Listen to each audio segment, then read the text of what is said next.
Hi friends, welcome to our channel Swechhit media. Nandamuri Mokshagna మొదటి cinema Aditya 369 కొనసాగింపుగా రూపొందుతున్న సంగతి అందరికీ తెలిసింది.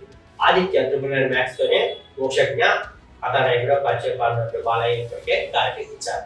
కాగా ఈ సినిమాకి ప్రముఖ దర్శకుడు కృష్ణ దర్శకత్వం వహిస్తారని తెలుస్తుంది.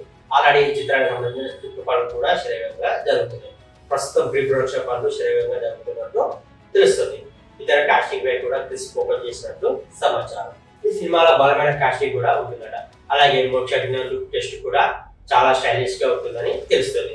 అయితే ఈ వార్తలపై ఇంకా అధికారిక ప్రకటన రాలేదు. ఇక మధ్య కాలంలో వారసుని ఎంపికపై బాలయ్య మాట్లాడుతూ మోక్షజ్ఞను ఎలా ఇంట్రడ్యూస్ చేయాలో నాకు బాగా తెలుసు. మోక్షజ్ఞ కోసం ఒక 5 రకాల స్క్రిప్ట్లు నా మైండ్లో రెడీగా ఉన్నాయని చెప్పుకొచ్చారు. ఈ చిత్రానికి రచయిత సాయి మాధవ్ కుట్ర డైలాగ్ రాసినట్టు తెలుస్తుంది.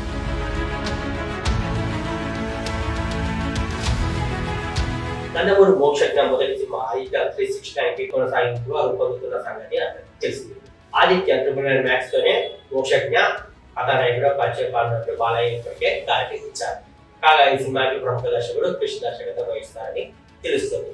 ఆల్రెడీ ఈ చిత్రానికి సంబంధించిన స్క్రిప్ట్ పనులు కూడా శరవేగంగా జరుగుతున్నాయి. ప్రస్తుతం ప్రీ ప్రొడక్షన్ పనులు శరవేగంగా జరుగుతున్నట్టు తెలుస్తుంది. ఇతర కాస్టింగ్ పై కూడా క్రిస్ ఫోకస్ చేసినట్టు సమాచారం. ఈ సినిమాలో బలమైన కాస్టింగ్ కూడా ఉంటుందట. అలాగే మోక్షజ్ఞ లుక్ టెస్ట్ కూడా చాలా స్టైలిష్ గా ఉంటుందని తెలుస్తుంది. అయితే ఈ వార్తలపై ఇంకా అధికారిక ప్రకటన రాలేదు. ఇక మధ్య కాలంలో వారసుని ఎంపికపై బాలయ్య మాట్లాడుతూ మోక్షజ్ఞను ఎలా ఇంట్రడ్యూస్ చేయాలో నాకు బాగా తెలుసు. మోక్షజ్ఞ కోసం ఒక 5 రకాల స్క్రిప్ట్లు నా మైండ్లో రెడీగా ఉన్నాయని చెప్పుకొచ్చారు. ఈ చిత్రానికి రచయిత సాయి మాధవ్ కుట్ర డైలాగ్ రాసినట్టు తెలుస్తుంది. ఈ ఇన్ఫర్మేషన్ కనుక మీకు నచ్చినట్లయితే లైక్ చేయండి, షేర్ చేయండి, కామెంట్ సబ్స్క్రైబ్ చేసుకోవడం మర్చిపోతుంది.